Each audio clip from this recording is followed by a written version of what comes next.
काला पानी एक ऐसा शब्द है, इसे सुनते ही आज भी रोंगटे खड़े हो जाते हैं। ब्रिटिश काल में दी जाने वाली यह सजा इतनी भयानक और दर्दनाक थी कि इसका नाम सुनते ही कैदियों की रूह कांप जाती थी। यह एक ऐसी सजा थी जिसमें लोग मौत को गले लगाने के लिए भी तैयार हो जाते थे, लेकिन काला पानी नहीं जाना था। लेकिन आखिर इस सजा का नाम काला पानी क्यों पड़ा और इसे इतनी भयावह क्यों कहा जाता है? साथियों, असल में उस दौर में जो भी भारतीय क्रांतिकारी आजादी की मांग करता था, उसे ब्रिटिश सरकार द्वारा इसी कठोर सजा के लिए अंडमान में भेज दिया जाता था, जहां जो भी कैदी आते थे उनका शरीर धीरे धीरे सिर्फ हड्डियों और सांसों का ढांचा बन जाता था। जिन्हें जीना था उन्हें तड़पा तड़पा कर मारा जाता था, और जो मरना चाहते थे उन्हें जिंदा रखा जाता था सिर्फ दर्द देने के लिए। समुद्र के बीचों बीच इस खौफनाक जेल में कैदियों को मौत से बदतर जिंदगी दी जाती थी। आंकड़ों के अनुसार अगर बात करें साथियों, तो सेलुलर जेल में करीब 80,000 कैदियों को लाया गया था, लेकिन उनमें से मात्र 300 से भी कम लोग कभी अपने वतन वापस लौट सके। अब जानते हैं कि अंग्रेजों ने इस जेल को समुद्र के बीचों बीच बनवाने का फैसला ही क्यों किया था। साथियों, 1857 की क्रांति के बाद ब्रिटिश सरकार भारतीय क्रांतिकारियों से बुरी तरह डर गई थी। वो चाहती थी कि इन लोगों को ऐसी जगह कैद किया जाए जहां ना कोई इनको देख सके, ना सुन सके और ना इनके विचार फैला सके, क्योंकि उस समय एक क्रांतिकारी की चिंगारी ही पूरे ब्रिटिश साम्राज्य को हिला सकती थी। और इसलिए अंग्रेजों ने चुना अंडमान निकोबार का एक निर्जन सुनसान द्वीप, जहां चारों तरफ समुद्र और मौत से घिरा हुआ था। 10 मार्च 1858 को अंग्रेजों ने पहली बार 200 से अधिक कैदियों को जहाज में बिठाकर अंडमान भेज दिया गया था। जब ये कैदी वहां पहुंचे तो चारों तरफ घने जंगल, जहरीले सांप, बिच्छू और बीमारियों से भरा वातावरण था।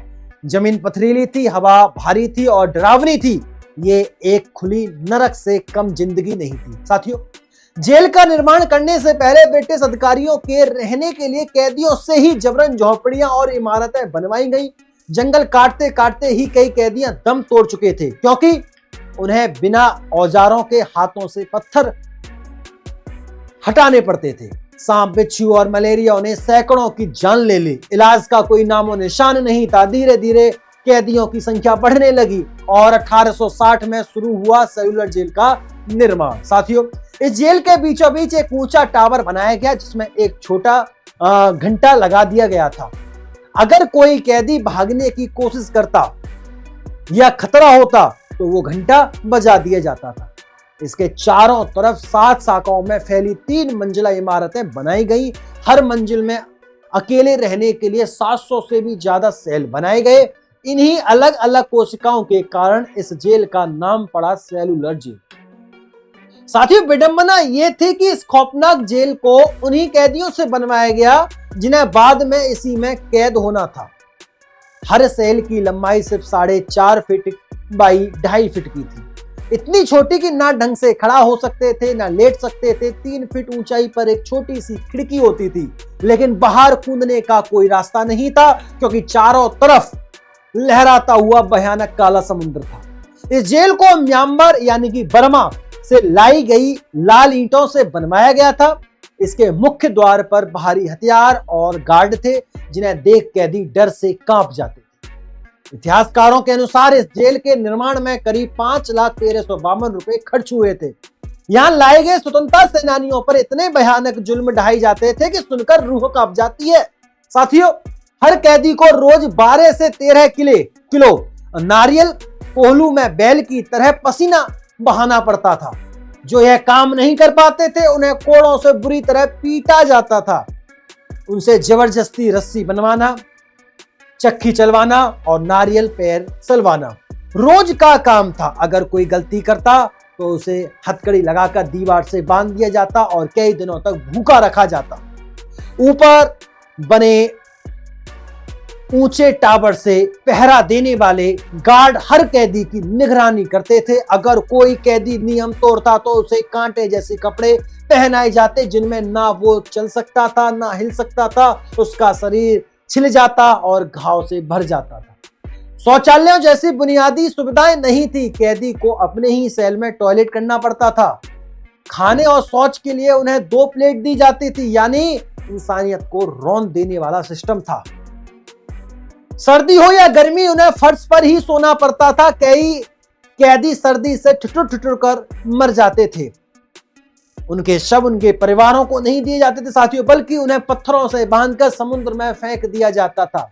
इन अत्याचारों से तंग आकर कई कैदियों ने भागने की योजना बनाई। 1868 में सैकड़ों कैदियों ने जेल से फरार होने की कोशिश की। कुछ समुद्र में कूद गए, कुछ पकड़े गए और कुछ को फांसी दे दी गई। एक ब्रिटिश जहाज ने भागते कैदियों को पकड़ लिया और सबको दोबारा बंदी बना लिया गया। यहाँ के कैदी अलाम फैज खैराबादी ने लिखा था, इस जेल की हवा बदबूदार है, दीवारें बीमारियों की जड़ हैं, हर कोना दर्द से भरा है, हमारा शरीर घावों से छलनी हो चुका है, इस नरक की कोई तुलना दुनिया में नहीं की जा सकती है। यही अलामा खैराबादी इस जेल में दम तोड़ते हैं और इन्हें यही दफना दिया जाता है। कैदी या तो पागल हो जाते थे या आत्महत्या कर लेते थे। एक क्रांतिकारी इंदु भूषण राय ने अपने ही कुर्ते से फांसी लगा ली थी। कुछ कैदियों ने भूख हड़ताल की, लेकिन अंग्रेज जबरदस्ती खाना ठूसते और कैदियों की जान वहीं चली जाती थी। साथियों, इन सबको बाद में 1945 में स्वतंत्रता सेनानियों के आंदोलन के बाद यह जेल बंद कर दी गई। कई कैदियों को भारत के अलग अलग हिस्सों में भेज दिया गया, लेकिन तब तक 500 से ज्यादा कैदी इस जेल में ही दम तोड़ चुके थे। आज भी यह जेल खंडर के रूप में अंडमान में खड़ी है। इसकी दीवारें आज भी उन जख्मों की गवाही देती हैं। अगर आप वहां जाएंगे तो मेरी गारंटी है साथियों, आपकी आंखें नम हो जाएंगी।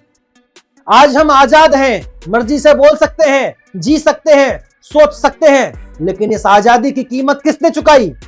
क्या हम उन शहीदों को याद रखते हैं? अगर आप भी उन वीरों को नमन करना चाहते हैं तो इस वीडियो को शेयर कीजिए, कमेंट में बताइए कि अगला वीडियो किस क्रांतिकारी की कहानी पर बनाना चाहिए, और उन शहीदों के लिए कमेंट बॉक्स में जय हिंद जरूर लिखिएगा।